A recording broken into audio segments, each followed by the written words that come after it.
इथे मला एक कटवर्कवालं ब्लाऊज शिवायचं होतं आणि ह्या कटवर्कसाठी मी वरच्या बाजूने 2.5 इंच आणि खालच्या बाजूने 3 इंच असा हा गळारुंदी घेतली आणि त्याला 2-2 इंचाचं वरच्या बाजूने 2.5 इंच आणि बाकी सगळे 2-2 इंचाचे मार्क करून घेतले.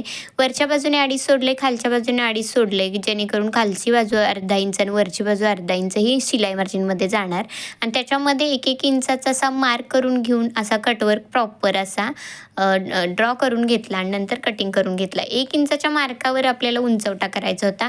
आता हा प्लेन असा कॅनव्हास पेपर आहे, तर कॅनव्हास पेपरवर कसं कळेल म्हणून मी इथे साईडूनही त्याच्यावर मार्क करून घेतलं.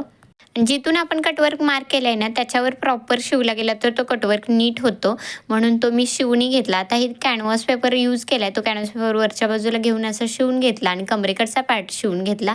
आता ही बॉर्डर होती ना, ती बॉर्डर मी आतल्या बाजूने टर्न केली. मोठी होती, तर मला छोटी पाहिजे होती. आतल्या बाजूने टर्न करून घेतली आणि ती बॉर्डर मला खालच्या बाजूला अशी क्रॉसमध्ये लावायची होती.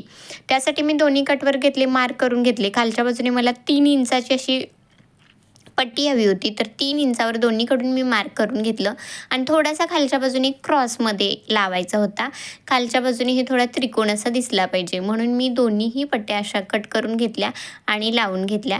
तर ह्याचा असा फायनल लूक पहा किती सुंदर येतोय. तो कटवर्क होता त्याच हिशोबाने शिवून घेतलं विथ त्याला मेजरमेंटनुसार, असंच नाही मेजरमेंटनुसार घेतलं होतं की बरोबर दोन्ही साईडला उंचीवर बरोबर आलं पाहिजे आणि सेंटर हे त्याचा प्रॉपर आला पाहिजे, अशा हिशोबाने शिवून घेतला होता. आता हा ब्लाऊज तुम्हाला ह्याच्यात कळला नसेल तर मी ह्याचा फुल व्हिडिओ अपलोड करते, तोही तुम्ही नक्की पहा. ह्याच्याच रिलेटेड व्हिडिओमध्ये तुम्हाला तो व्हिडिओ बघायला मिळेल. इथे मी दोन्ही सेंटर काढून घेतला होता आणि दुसराही पार्ट त्याच्यावर जॉईंट केला होता. तर हा कटवर्क आहे तो छोटा छोटा मी 2 इंचाचा मार्क करून घेतला होता. तुम्हाला हवा असेल तर तुम्ही 1 इंचाचा कटवर्क मार्क करून घेऊ शकता आणि ही बॉर्डर जशी मी मध्ये लावली आहे ना, तिथे तुम्ही बॉर्डर न लावता, म्हणजे ही क्रॉसमध्ये बॉर्डर न लावता डायरेक्ट तुम्ही प्लेन बॉर्डर लावून त्याच्यावर बो वगैरे असं लावून घेऊ शकता. म्हणजे वेगळंही दोन्ही प्रकारे मी सांगते तुम्हाला.